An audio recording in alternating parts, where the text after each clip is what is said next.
Ya, bismillahirrahmanirrahim. Assalamualaikum warahmatullahi wabarakatuh. Waalaikumsalam warahmatullahi wabarakatuh. Alhamdulillahirabbil alamin. Wassalatu wassalamu ala asyrafil anbiya'i wal mursalin. Asyhadu an la ilaha illallah wa la syarikalah, asyhadu anna Muhammadan abduhu wa rasuluh. Allahumma shalli ala Muhammad wa ala ali Muhammad. Sekarang kita bahas tentang teori produksi dan biaya. Di teori produksi ini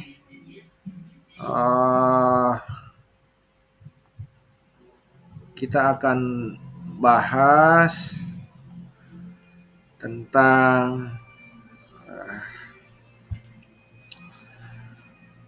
pengertian produksi, kemudian pengertian biaya, kemudian ada bagian ketiga untung rugi dan break even point gitu ya. Tapi kita akan selesaikan untuk produksi dengan biaya dulu gitu. Ya, nah ada beberapa istilah yang harus Anda pahami, yaitu yang berkaitan dengan produksi gitu. Ya. Jadi yang berkaitan dengan produksi ini harus dipahami. Yang pertama itu adalah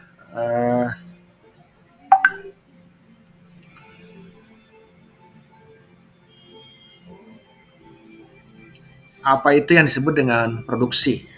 Ya. Jadi kalau kita lihat bahwa produksi itu adalah setiap kegiatan untuk menciptakan atau menambah kegunaan atau nilai dari suatu barang atau jasa. Kalau kita bicara produksi, maka kita bicara tentang apa yang dilakukan. Seluruh aktivitas yang berkaitan dengan penciptaan nilai dari suatu barang dan jasa itu disebut dengan produksi. Kalau selama ini kita menganggap bahwa produksi itu hasil, tetapi dalam teori ekonomi yang dimaksud dengan produksi adalah seluruh rangkaian proses gitu ya, dari kegiatan untuk menciptakan atau menambah manfaat, menambah kegunaan, menambah nilai dari suatu barang dan jasa. Itu yang disebut dengan produksi.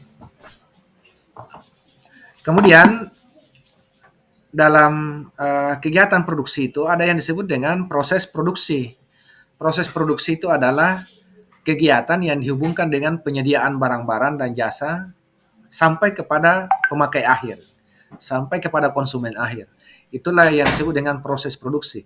Jadi bukan sekedar bagaimana mengelola kegiatan dari penyediaan bahan baku sampai kepada processingnya, lalu kemudian ada hasilnya gitu ya, hasil produksinya, sampai di titik itu disebut dengan proses produksi. Tetapi proses produksi itu adalah proses yang dimulai dari awal gitu ya, bagaimana menyediakan bahan baku untuk diproses dalam kegiatan produksi sampai barang yang dihasilkan itu sampai di tangan konsumen akhir gitu. Jadi itu proses produksi gitu. Itu masuk rangkaian dari proses produksi. Kemudian kegiatan produksi itu adalah kegiatan untuk mentransformasikan input menjadi output. Jadi kegiatan produksi gitu. Jadi ada proses produksi, ada kegiatan produksinya. Kalau proses produksinya itu mulai dari penyediaan bahan baku sampai barang itu di tangan konsumen akhir, sementara gitu ya, kegiatan produksinya itu adalah kegiatan untuk mengolah input menjadi output. Jadi processingnya di situ. Itu disebut dengan kegiatan produksinya. Jadi kalau prosesnya itu dari awal mulai dari penyediaan bahan baku gitu ya, sampai kepada barang itu sampai ke konsumen. Kalau kegiatan produksinya itu adalah processingnya gitu ya.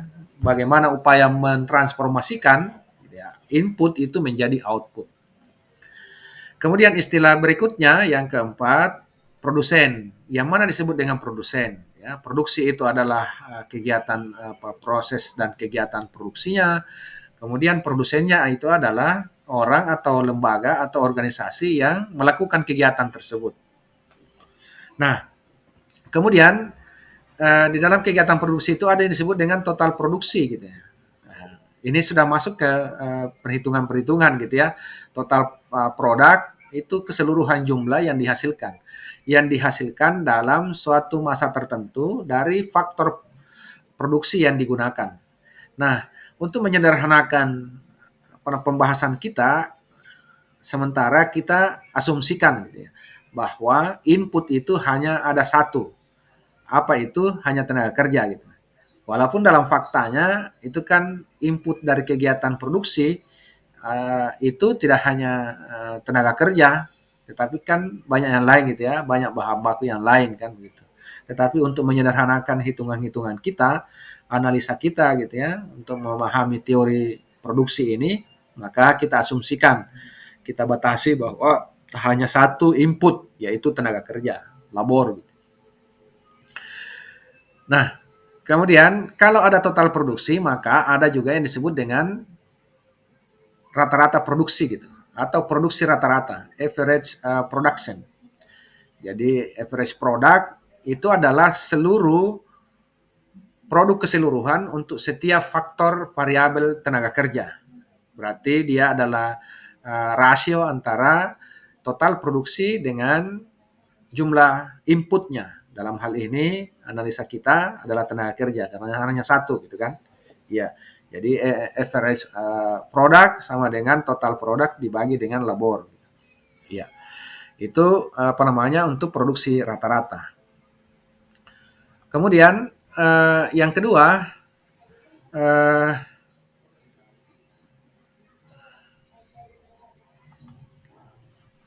yang selanjutnya adalah bagaimana hubungan antara tingkat produksi dan jumlah tenaga kerja yang digunakan itu dapat dibedakan dalam 3 tahap.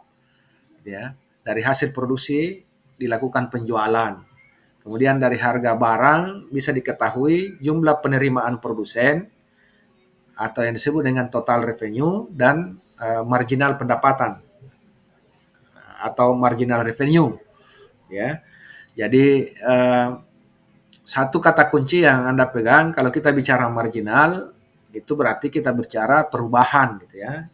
Jadi bisa perubahannya itu bertambah, bisa juga mengalami penurunan ya, itu marginal.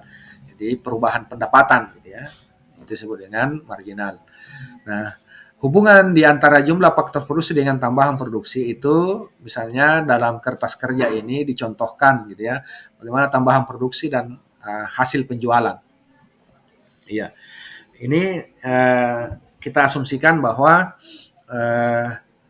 tenaga kerja itu terjadi pertambahan pada saat tenaga kerja itu tidak bertambah gitu ya, maka kuantitinya juga pasti tidak ada karena tidak ada input maka tidak ada produksi di bagian ini kan. Ini apa namanya? Ini di sini tenaga kerjanya 0, kemudian kuantitinya atau jumlah produksinya itu sama dengan 0. Salah ini, salah lihat gitu. Kita lihat dulu gitu ya produksi rata-rata ini, kemudian ini yang kedua gitu ya. Ya, produk marginal gitu ya. Kita perhitungan dulu bagaimana marginal produk itu dihitung gitu ya.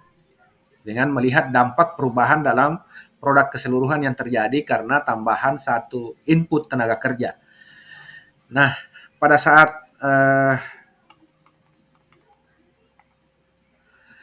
tenaga kerja 0 gitu ya, berarti total produksinya juga tidak ada gitu ya.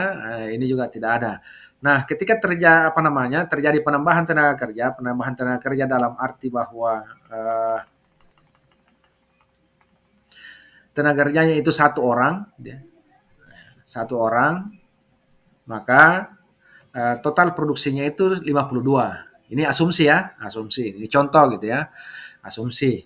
Kemudian rata-rata produksinya juga 52. Kenapa 52? Karena rumus dari total produk average gitu ya, atau produksi rata-rata itu adalah ini gitu kan, total produksi dibagi dengan tenaga kerja atau labor gitu ya.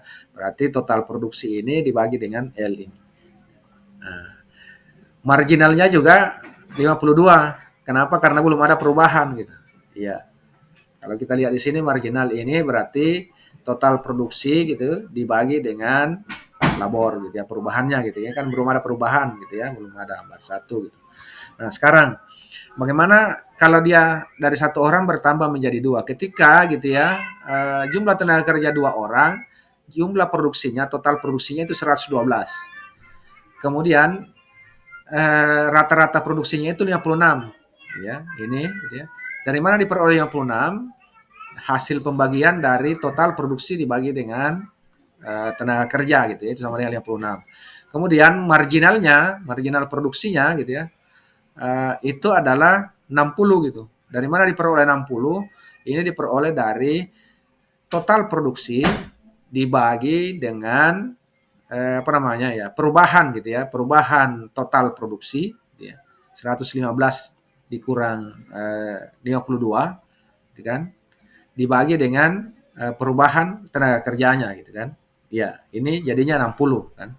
Nah, ini kalau kita apa namanya buatkan dalam Excel ini kan lembar kerjanya di Excel ini kan menjadi lebih mudah dihitung gitu ya. Yang penting bahwa Anda paham gitu ya bagaimana cara mengoperasionalkan apa namanya rumus-rumus ini gitu. Iya.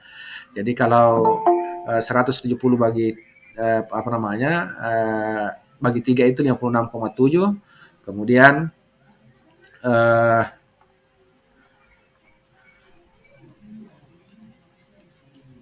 angka 58 ini diperoleh dari 170 gitu ya. Jadi kalau ini mau dioperasikan berarti ini adalah 170 dikurang 112 dibagi dengan 3 dikurang 2. Ya. Ya. Itu sama dengan 58. Ya, sama dengan yang lainnya gitu. Ya, sama dengan ini gitu ya. Ini berarti 220 dibagi dengan 4 itu sama dengan 55 gitu. Angka 50 ini diperoleh dari mana? Itu berarti 5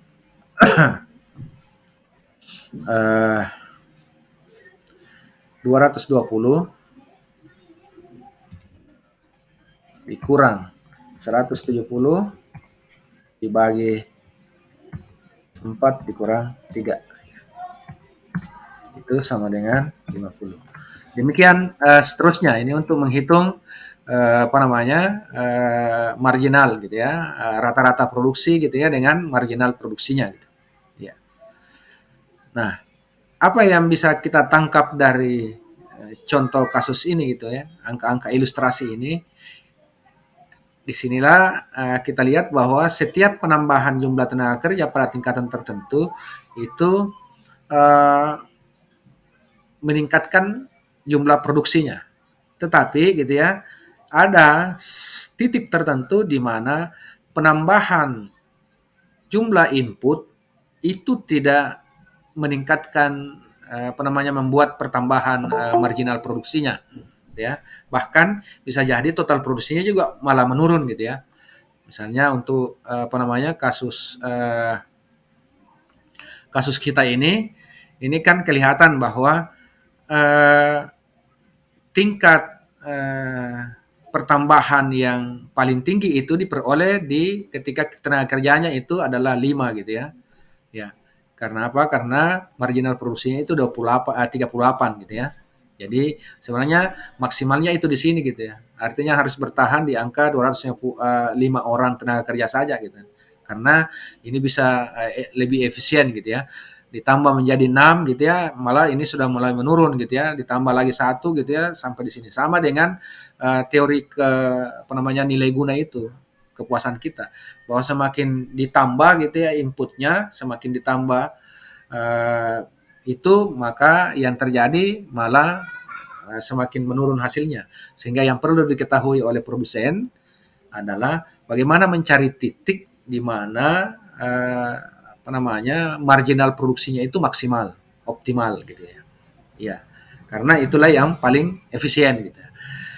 Oleh karena itu maka di dalam teori ekonomi ada berlaku hukum yang disebut dengan the law of diminishing return gitu ya. Apa itu?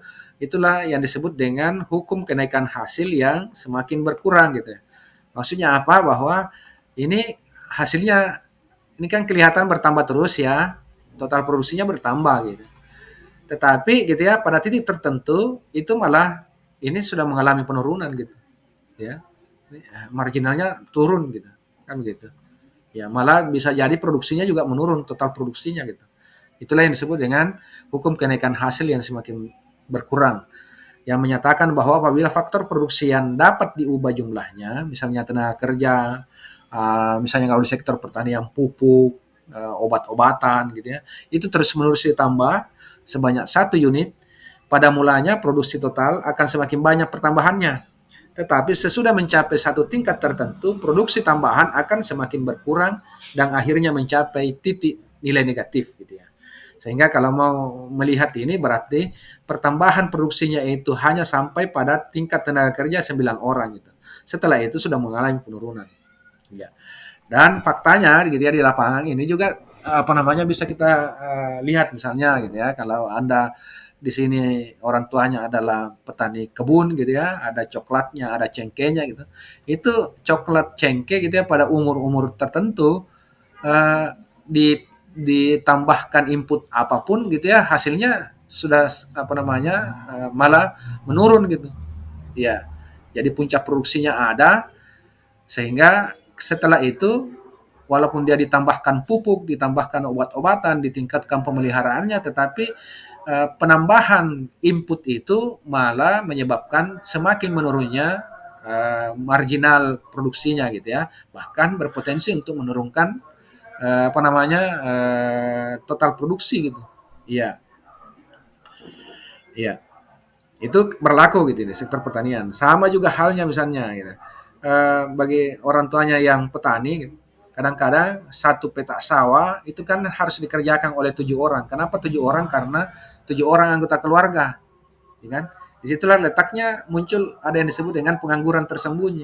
Mestinya satu petak sawah itu atau satu petak kebun itu hanya dikerjakan oleh 3 orang, tetapi karena jumlah anggota keluarga ada 7 orang, sehingga tujuh-tujuhnya itu ramai-ramai untuk mengerjakan sawah yang satu petak itu, kebun yang satu petak itu malah tidak efisien gitu kan, tidak dia efektif, tidak efisien, maksudnya eh, rata-rata produksinya itu menjadi menurun. Iya, karena bilangan pembaginya semakin banyak gitu, yang tambahannya ini. Ya, itulah yang disebut dengan kalau di sektor pertanian disebut dengan pengangguran yang tersembunyi gitu. Kenapa tersembunyi? Dia bekerja gitu, tapi sesungguhnya walaupun dia tidak melakukan itu tidak akan mengurangi hasil produksi gitu. Artinya ada atau tidaknya tenaga kerja itu tidak memberikan efek yang menguntungkan bagi kegiatan produksi tersebut.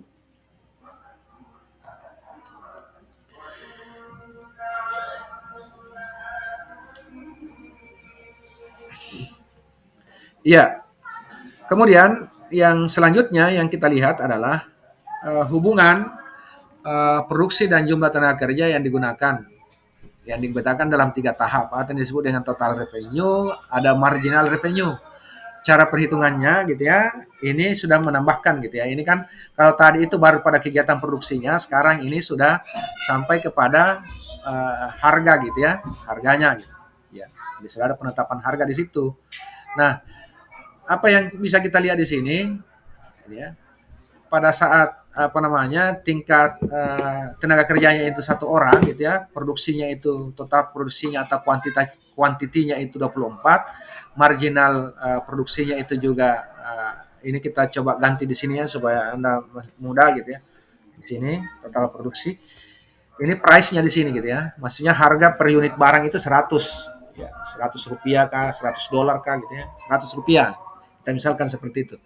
Maka TR gitu ya, total revenue itu diperoleh dari total produksi gitu ya. Eh, Total produksi dikali dengan harganya gitu ya. P ini adalah price gitu. Price-nya gitu atau harga. Ya. Kemudian marginal revenue-nya itu adalah eh, marginal produksinya dikali dengan price gitu. Ya, angka 24 ini sama seperti yang tadi ini pasti Anda mudah ketahui ini dari mana diperoleh ini, dari tentu saja dari angka ini gitu ya. Marginal produksi itu adalah ini gitu ya, dikurang ini gitu kan, dibagi dengan ini gitu ya. Iya. Jadi 24 dibagi 1 ini kan sama dengan 1 gitu. Sekarang misalnya ini gitu ya, 44 kurang 24 ini kan 20 gitu ya. Jadi ini harga di sini 20 gitu. Sama dengan operasionalnya yang pertama tadi. Ya, sama dengan operasional yang tadi. Jadi angka 20 ini kan diperoleh dari angka 44 dikurang 24 dibagi dengan 2 dikurang 1. Ya.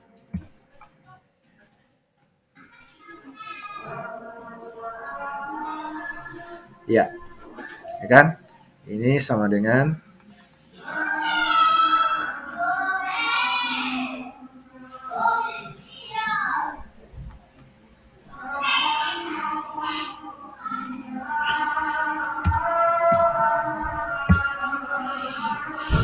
iya. Iya.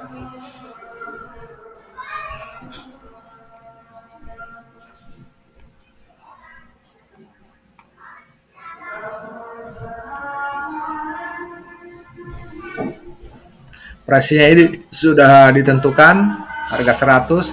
Kemudian sekarang total revenue-nya itu adalah eh, total produksi gitu ya dikali dengan price-nya gitu ya. Jadi total produksinya itu di sini 24 gitu ya. Jadi ini sama dengan 24 dikali dengan harganya gitu ya, 100. Itu sama dengan 2.400. Kita perkecil dulu ini.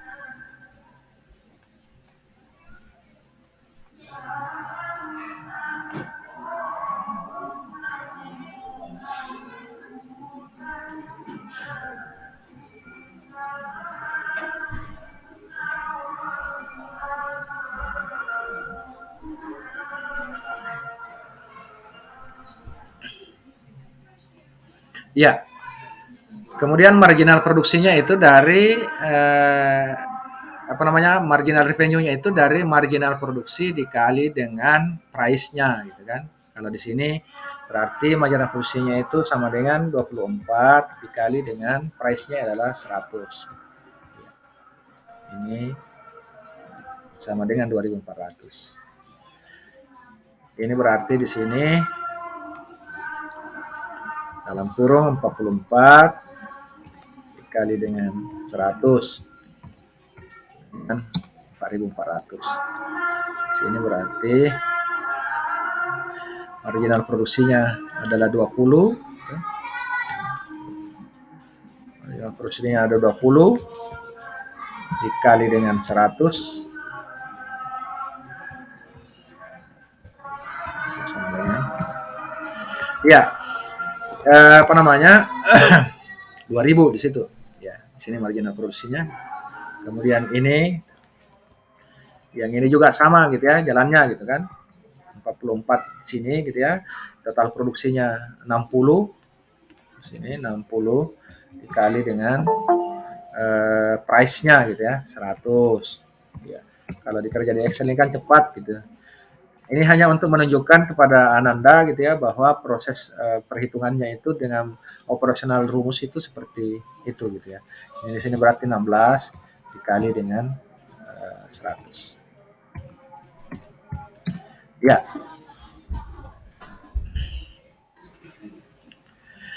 Nah, ini adalah operasional gitu ya, operasional untuk menghitung total revenue, kemudian marginal revenue, marginal product gitu ya, yang sebelumnya sudah disampaikan itu. Kemudian gitu ya, sekarang ini produksi gitu ya, ini produksinya. Ya. Sekarang kita masuk ke yang kedua yaitu biaya. Iya. Jadi biaya itu diartikan sebagai dengan keseluruhan pengorbanan yang diperlukan untuk sesuatu dalam produksi yang dinyatakan dalam uang menurut harga yang berlaku. Jadi biaya itu kalau kita bicara biaya berarti berapa yang kita korbankan gitu ya, berapa sumber daya dalam bentuk uang yang kita korbankan, ataukah sumber daya yang dinilai dengan uang. Ya. Artinya kalau kita bicara biaya selalu harus dinyatakan dalam bentuk uang. Boleh jadi gitu ya, kita mengorbankan tenaga, mengorbankan waktu. Nah, tenaga dan waktu itu gitu ya, itu harus dinilai ya. Kalau itu adalah pengorbanan kita gitu ya, itu adalah bagian dari input yang diberikan untuk kegiatan produksi, maka itu juga bisa disebut biaya. Jenis biaya itu sebenarnya bagian besarnya itu hanya dua gitu ya. Ada yang disebut dengan biaya tetap gitu ya, dan ada biaya variabel. Nah, dalam konteks dia biaya untuk kegiatan produksi ini maka ada dua gitu, yaitu biaya produksi. Biaya produksi itu berarti biaya yang secara langsung berkaitan dengan kegiatan produksi. Seperti apa itu? Biaya yang digunakan untuk membeli bahan-bahan, ya. Ya. Untuk memperadakan bahan baku, gitu ya. Ada biaya yang muncul di situ. Seluruh biaya atau seluruh uang yang dikorbankan sampai bahan baku itu siap untuk dilakukan processing itu dikategorikan sebagai biaya. Kemudian ada biaya tenaga kerja. Biaya tenaga kerja ini upah gitu ya dan tunjangan. Ya, upah yang diberikan kepada tenaga kerja kan begitu. Ya. Itu adalah biaya operasional, biaya produksi gitu. Kemudian bangunan dan alat produksi yang tahan lama, ya. Di dalamnya itu tuh berkaitan dengan biaya pemeliharaan, biaya penyusutan, bunga yang harus dibayarkan gitu ya, kemudian asuransi yang tenaga kerja kah gitu ya, asuransi alat kah yang digunakan, kemudian sewa bangunan, sewa alat dan yang lain-lain gitu ya. Itu semua adalah biaya produksi. Kemudian tanah, sewa tanah, termasuk pajak gitu ya. Ya, kalau gitu ya tanah itu digunakan sebagai basis kegiatan produksi. Ya, tanah itu ada pajaknya, bangunan juga itu ada pajaknya, itu juga masuk bagian dari situ gitu. Nah, itu yang disebut dengan biaya produksi. Intinya bahwa yang dimaksud dengan biaya produksi adalah seluruh biaya atau seluruh pengorbanan yang diperlukan gitu ya untuk kegiatan produksi. Dia berkaitan langsung. Kemudian ada biaya operasional. Biaya operasional itu dia tidak berkaitan langsung dengan kegiatan produksi, tetapi dia berkaitan mendukung kegiatan produksi. Yang mana yang termasuk biaya operasional itu biaya umum dan administrasi. Ya, jadi ada kertas yang harus dibeli gitu ya, ada perjanjian yang harus ditandatangani, di situ ada materai, biaya surat menyurat, biaya telepon gitu ya, biaya macam-macam gitu ya. Jadi itu semua adalah biaya umum dan administrasi, termasuk gaji dari manajer, gaji dari direksi, ya. Itu masuk biaya operasional. Ya, dia sifatnya dia gajinya tetap gitu kan. Ada kegiatan produksi atau tidak ada kegiatan produksi, maka biaya umum dan administrasi itu tetap dia harus keluarkan gitu. Tetap ada. Dia tidak berkaitan langsung dengan besar kecilnya kegiatan produksi. Jadi istilahnya biaya operasional itu adalah biaya yang muncul dari administrasi perkantoran itu gitu ya. Jadi untuk menjamin bahwa perusahaan itu bisa berjalan gitu ya. Walaupun tidak ada kegiatan produksinya tapi ada biaya yang harus dikeluarkan di situ. Kemudian ada biaya penjualan. Biaya penjualan ini yang masuk kategori itu adalah biaya promosi termasuk gitu ya. Biaya promosi itu kan dia tidak berkaitan langsung dengan proses produksi. Bahwa biaya itu dikeluarkan untuk gitu ya, melakukan kegiatan penjualan iya, tetapi penjualan itu tidak menjadi bagian dari kegiatan produksi gitu. Dia menjadi bagian dari proses produksi, tapi tidak berkaitan langsung dengan kegiatan produksi. Apa itu promosi iklan gitu ya, ada sales promotion gitu ya, kemudian ada transportasi yang muncul dari akibat itu. ya packing gitu ya, itu masuk dalam biaya operasional. Kemudian selanjutnya ada yang disebut dengan total biaya. Ya, jadi eh, biaya itu ada bagian-bagiannya, maka seluruh pengorbanan yang dikeluarkan, apakah itu dia biaya produksi, biaya operasional gitu ya, kemudian itulah yang disebut dengan total biaya gitu. Total biayanya itu adalah keseluruhan dari output yang dihasilkan. Seluruh pengorbanan, seluruh uang gitu ya yang dikeluarkan, yang dikorbankan gitu ya untuk uh, proses produksi itu disebut dengan total biaya gitu.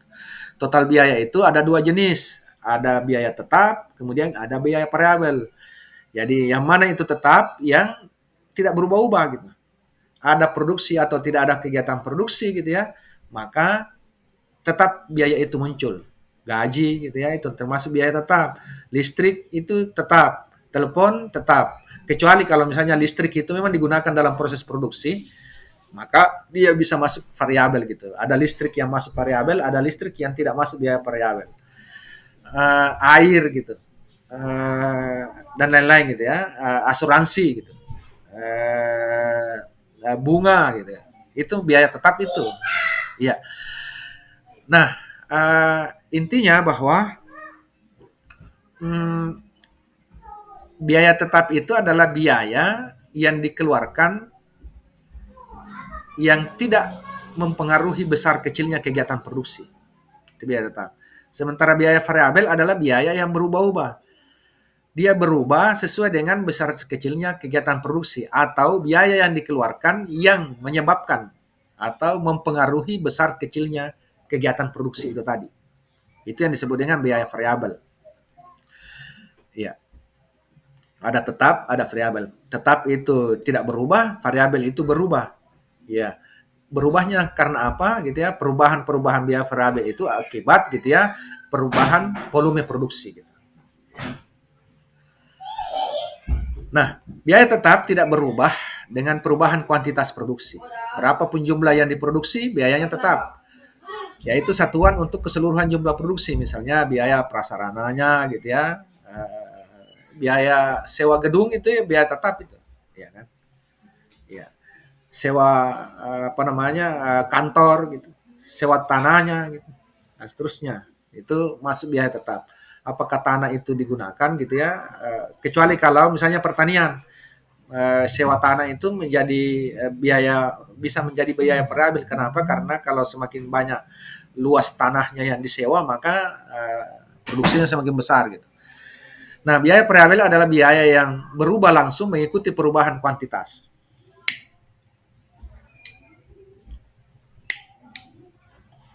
Ya, jadi biaya variabel berubah gitu ya. Rumus dari total cost, rumusnya itu adalah total cost itu berarti total biaya tetap ditambah dengan biaya variabel. Ya. Kemudian biaya rata-rata. Biaya rata-rata itu berarti biaya per unit, yaitu biaya total gitu ya, untuk menghasilkan output tertentu dibagi jumlah unit yang dihasilkan. Ya. Biaya rata-rata itu ada dua, biaya rata-rata tetap gitu ya. Kemudian biaya variabel rata-rata atau biaya rata-rata variabel gitu ya. Total average total cost gitu.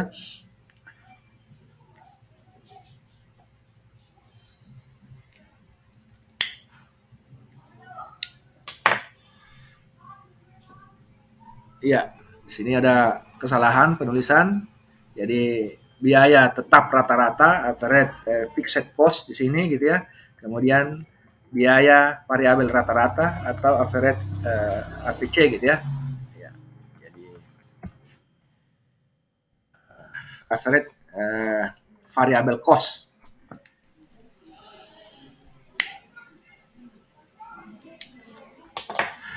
Total cost dibagi quantity gitu ya, sama dengan total fixed cost gitu ya, dibagi dengan quantity ditambah dengan total fixed variable cost dibagi quantity, atau average cost itu sama dengan average fixed cost ditambah dengan average variable cost. Jadi rata-rata biaya itu adalah rata-rata biaya tetap ditambah dengan rata-rata biaya variabel. Itu apa namanya untuk rumusnya. Ini rumus yang sangat sederhana sebenarnya. Kemudian ada yang disebut dengan marginal cost atau biaya marginal, yaitu biaya tambahan yang menunjukkan kenaikan total biaya yang disebabkan kenaikan produksi satu unit. Ya, iya. Jadi biaya yang disebabkan kenaikan produksi gitu ya, itu disebut dengan biaya marginal, gitu ya, tambahannya gitu ya. Rumusnya yaitu marginal cost sama dengan delta total fixed cost ditambah dengan perubahan variable cost. Itu disebut dengan marginal cost. Ya. Jadi ini perubahan gitu ya, deltanya gitu ya, delta total fixed cost, total biaya tetap ditambah dengan perubahan total variable cost.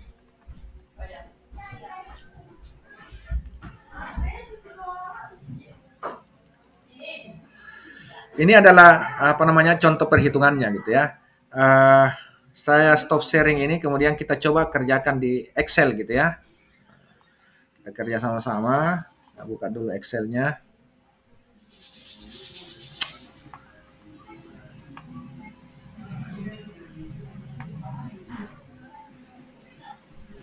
Ya, ini di sini bisa kelihatan gitu ya. Misalnya gitu ya. Ini adalah jumlah tenaga kerja gitu ya.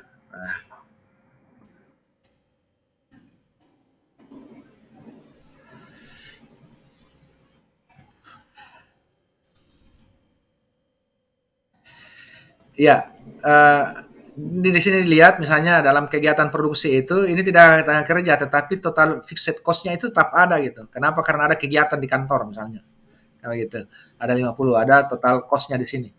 Yang lainnya masih kosong gitu ya. Sekarang kita lihat misalnya gitu ya, jumlah tenaga kerjanya itu adalah satu orang gitu ya. Kemudian kuantiti yang dihasilkan juga satu unit. Kemudian total fixed cost-nya itu adalah 50. Ini fixed cost ini tetap gitu ya. Kita asumsikan tetap 50 gitu ya. Rp50 gitu ya. Kemudian variable cost-nya itu ini bergantung gitu ya. Dia berubah-ubah gitu ya. Kenapa berubah? Karena dia berubah sesuai dengan perubahan jumlah produksinya misalnya gitu kan. Ini jumlah kuantiti yang dihasilkan gitu ya. Ya, ini kita asumsikan dia bertambah 50 saja terus gitu ya. Nah, ini angka-angka sementara gitu ya, angka contoh gitu. Total cost-nya sama seperti tadi, ini berarti bahwa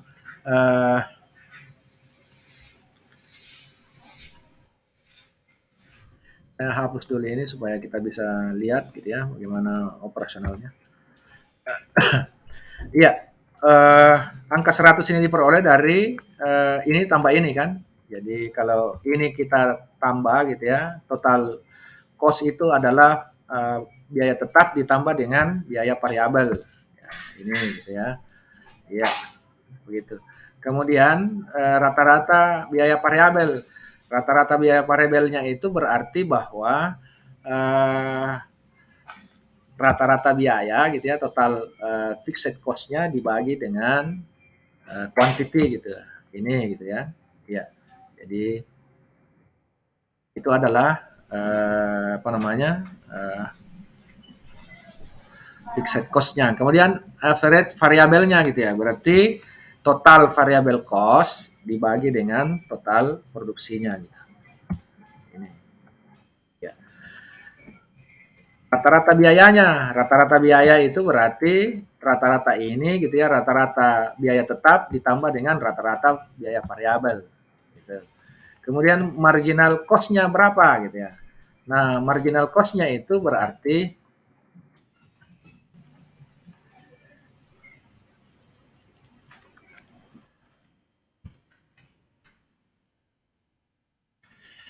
dari mana angka itu diperoleh gitu ya, dari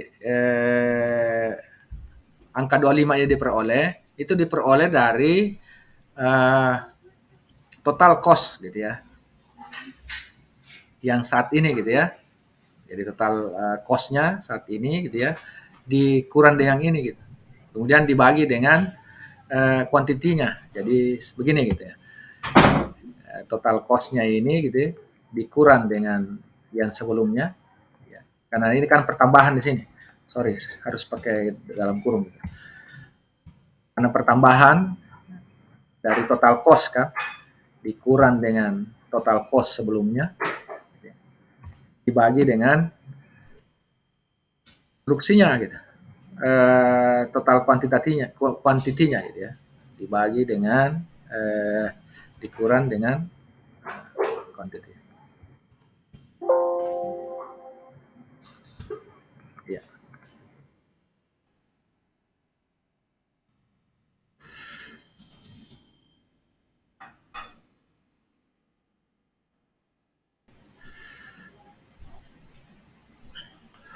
Ya.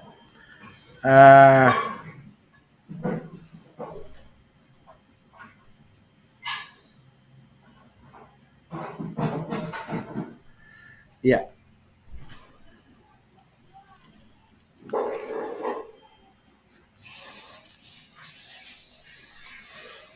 Ini harus dipakai dalam kurung gitu ya, supaya tidak keliru gitu. Ya. Kenapa harus dikasih dalam kurung kalau dalam Excel ini? Maksudnya supaya dia diselesaikan lebih dulu gitu. Karena kalau tidak dikasih dalam kurung tadi ini, langsung dia bagi dengan angka 3 dulu kan, baru dikurangi 1 gitu. Ya. Ya. Yang jelasnya rumusnya ini adalah ini kalau kita buat rumusnya berarti seperti ini.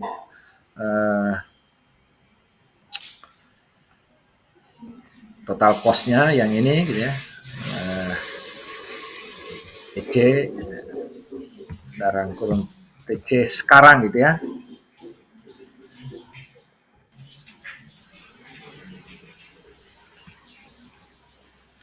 Dikurang TC 0, TC gitu ya. Dibagi dengan dalam kurung total fixed cost. Total produksi gitu. Q1 gitu ya. Q1 kurang Q.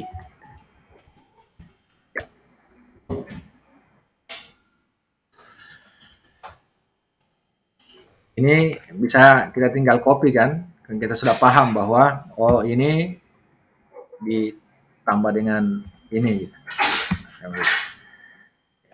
Kalau kita copy ini turun gitu ya, maka hasilnya ini.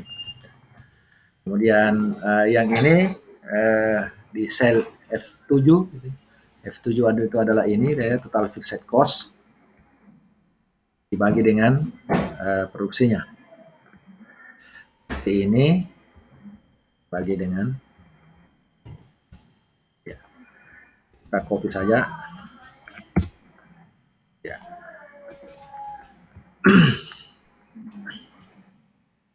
Sama dengan ini gitu ya, variabel cost dibagi dengan kuantitinya.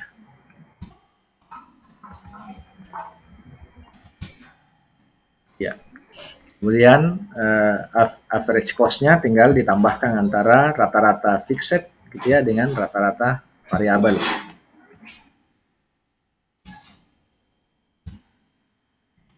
Kemudian yang ini dengan yang ini adalah di total cost, perubahan total cost dibagi dengan perubahan quantity. Ya, jadi perubahan total cost. Kalau perubahan total cost berarti yang ini gitu ya dikurang dengan ini gitu. Dibagi dengan ini dikurang yang sebelumnya. Ini kalau kita copy hasilnya adalah ini. Ya. Nah, itu adalah cara perhitungan yang menggunakan lembar kerja Excel. Jadi akan mudah gitu ya. Itu dalam prakteknya. Walaupun kalau dalam ujian misalnya kalau harus disuruh hitung secara manual berarti operasionalnya harus kelihatan gitu kan begitu. Kalau operasional harus kelihatan kan berarti ini harus diurai kan. Ya. Kalau ini diurai misalnya, saya ambil bagian yang ini ya, untuk kita urai yang ini. Dari mana angka 20 itu berarti ini sama dengan total apa namanya? Cost 200 gitu ya. Dikurang 150. Iya. Dibagi dengan 6 dikurang 3 gitu ya. 6 dikurang 3. Ini berarti 200 kurang 150. Ambil di bawahnya saja ya, atau di sampingnya gitu ya.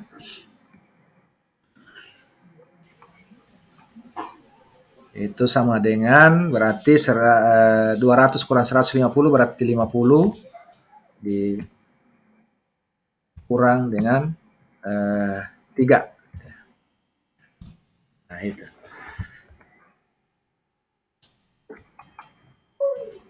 Ini sama dengan 16,67. Nah itu. Ini gitu ya. Nah, ini. Ya, itu adalah contoh perhitungan untuk apa namanya marginal cost gitu ya, marginal cost, kemudian average cost dan seterusnya gitu ya. Ya. Sekarang kita lanjutkan dengan apa namanya materi berikutnya yang ini. Ya, sekarang kita masuk ke struktur pasar. Struktur pasar itu ada 3 gitu ya. Di sini ada 4 pokok bahasannya. Apa itu pasar, kemudian apa itu pasar persaingan sempurna, pasar monopoli, dan pasar tidak sempurna. Kita coba lihat dulu sampai di pasar monopoli gitu ya, atau sampai pasar persaingan sempurna. Kalau kita bicara pasar, kira-kira apa yang ada dalam benak kita? Apa yang Anda maksudkan dengan pasar? Ada yang bisa berikan Tempat perbelanjaan, Pak. pasar itu adalah tempat perbelanjaan. Ya. Tempat perbelanjaan, Pak. Iya. Jual beli, Pak. Ada yang bilang tempat perbelanjaan, ada yang bilang tempat jual beli, ada yang lain? Tempat pertemuan ini produsen dan konsumen. Tempat pertemuan produsen dan konsumen. Ya. Jadi semua yang disampaikan itu pada dasarnya benar. Kalau kita bicara pasar berarti kita bicara tempat gitu.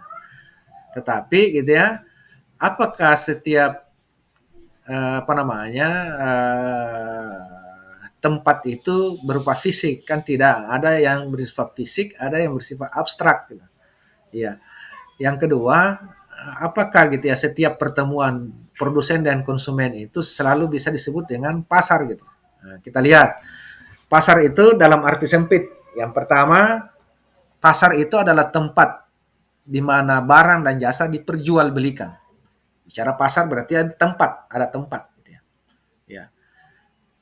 Selalu kalau kita bicara pasar berarti dia menunjuk pada satu tempat gitu. Iya.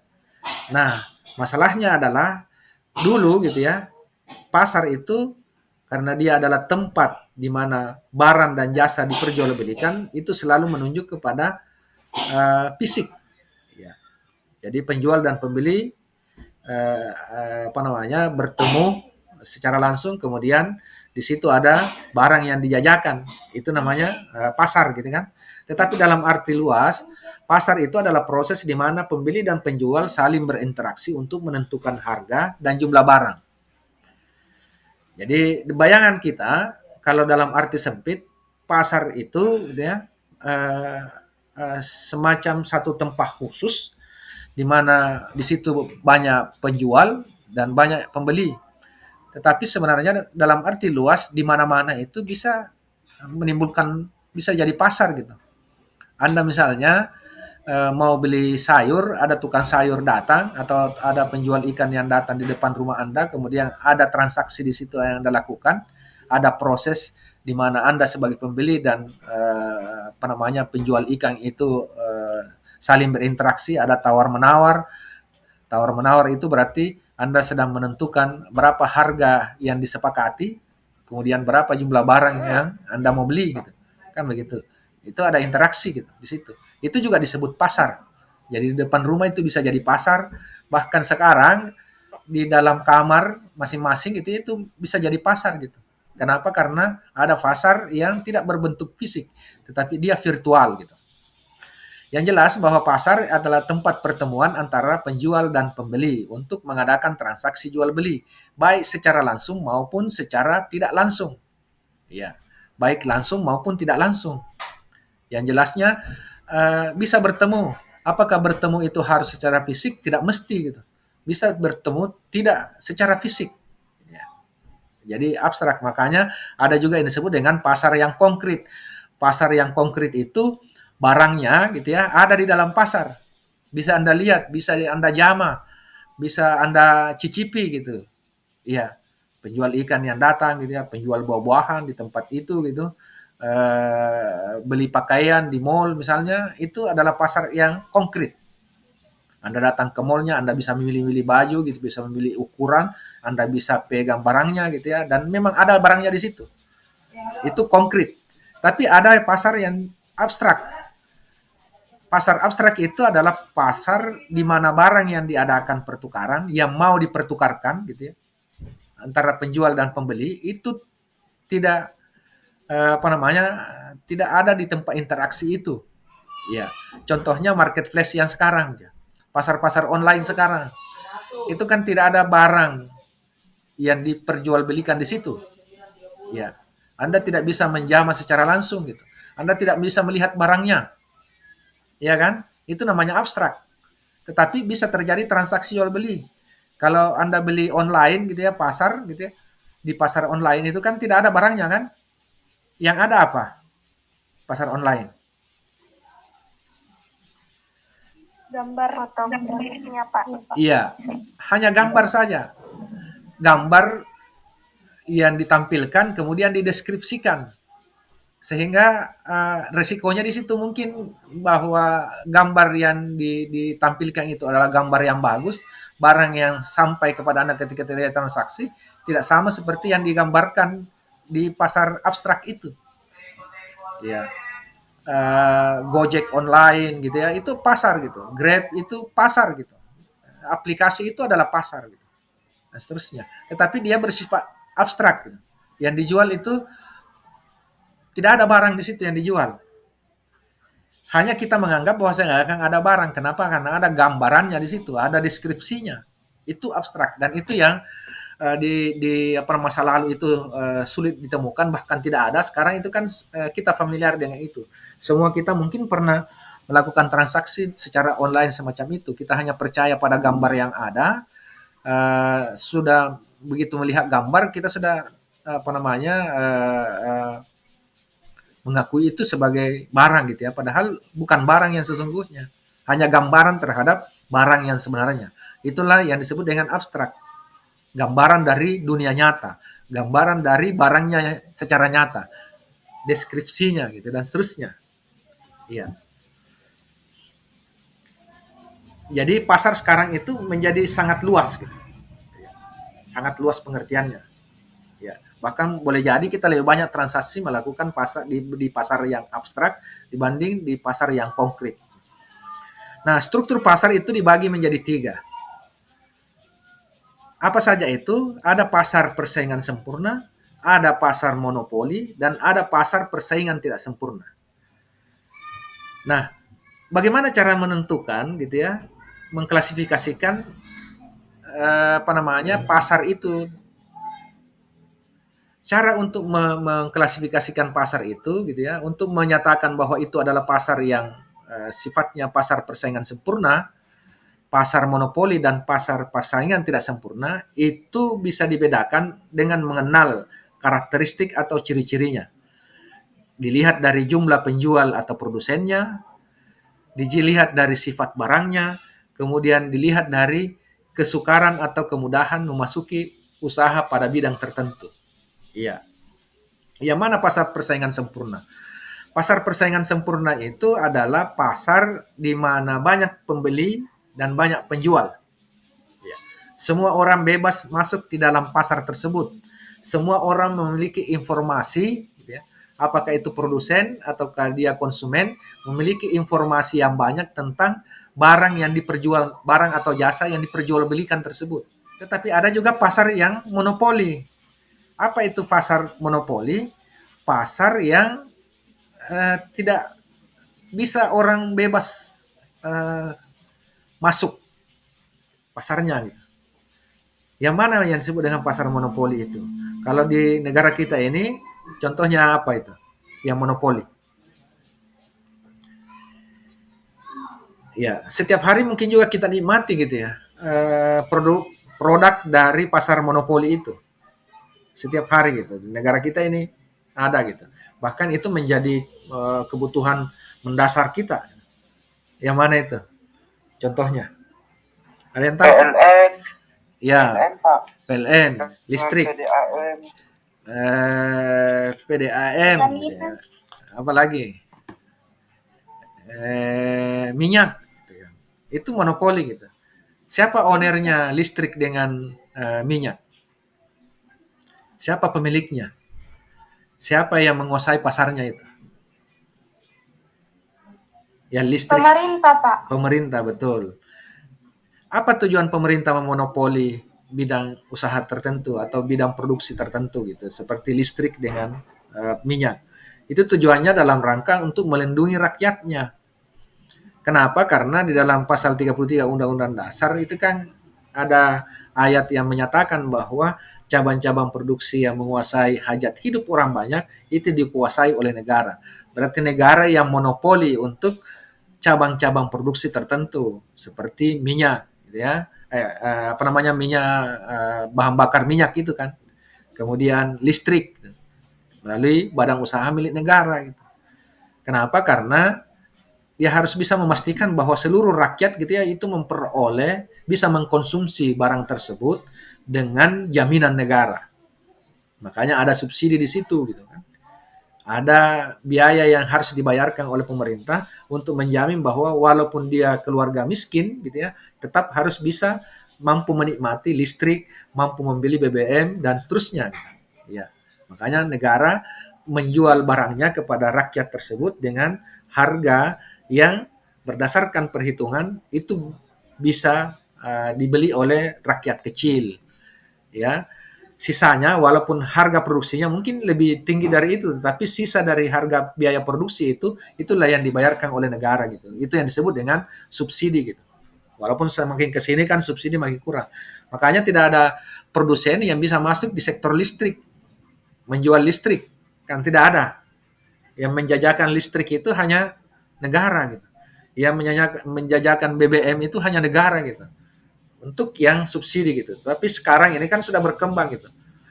Yang tidak mau menikmati listrik yang dihasilkan oleh negara ya beli genset sendiri gitu, produksi listrik sendiri gitu, ya, ya. Tetapi tidak ada orang yang menjual kan, bahwa kita bisa memanfaatkan itu secara pribadi, privat, boleh gitu. Untuk kegiatan produksimu sendiri tidak menggunakan listrik yang disiapkan oleh negara karena dianggap mahal karena sudah tidak ada subsidi di situ, bisa siapkan genset sendiri. Ataukah dia berbarengan itu. Kalaupun misalnya gitu ya, ada upaya-upaya pemerintah untuk bisa memastikan bahwa semua warga negara, semua rakyat itu bisa menikmati produk-produk yang terkait dengan hajat hidup mereka. Sama juga dengan pasar yang bersaing tidak sempurna gitu ya, seperti kebutuhan pokok gitu. Itu kan tetap harus ada intervensi pemerintah gitu. Beras sebagai kebutuhan pokok kita gitu. Minyak goreng sebagai kebutuhan pokok. Itu kan negara harus ikut ambil gitu ya, campur tangan di dalam kegiatan transaksi itu. Ya. Itulah sebabnya Anda bisa saksikan misalnya kalau terjadi gejolak harga pada 9 kebutuhan pokok masyarakat, maka negara harus terlibat gitu, melakukan intervensi.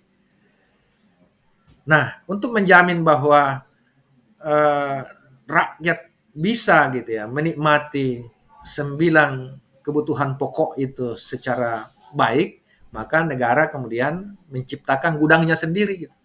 Jadi dia menampung barangnya juga. Itu yang disebut dengan bulog, barang usaha logistik. Ada logistik yang dimiliki oleh negara. Untuk tujuan apa? Untuk menjamin pasokan di pasar supaya harga tidak gitu ya terjadi gejolak. Kalaupun terjadi gejolak, maka negara harus melakukan intervensi untuk melepas barangnya yang ada di gudang. Ini disebut dengan operasi pasar. Ada pasar murah yang dibentuk oleh pemerintah. Itu tujuannya untuk mempengaruhi gitu ya tarik menarik permintaan dan penawaran di pasar.